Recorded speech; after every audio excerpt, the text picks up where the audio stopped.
CADA répond à l'interne à certaines voix émanant des ONG de défense de droits humains qui se sont prononcées contre la candidature de la RDC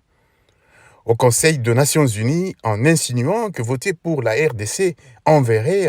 un très mauvais signal pour un pays qui est loin d'être exemplaire en matière de droits humains.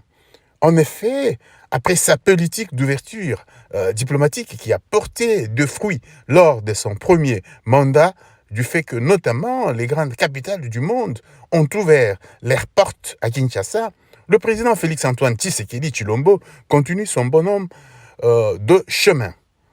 Après avoir laissé ses empreintes sur l'organisation régionale et continentale, il entend faire de même sur l'échiquier international en faisant de la RDC à la fois membre du Conseil des droits de l'homme et membre non permanent du Conseil de sécurité de l'ONU.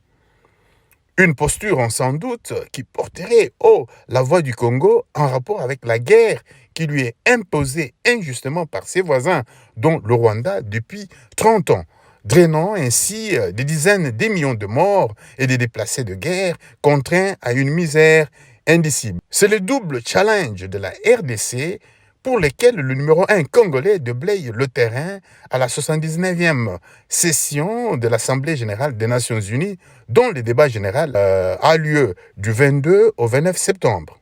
Cependant, certains acteurs politiques et sociaux congolais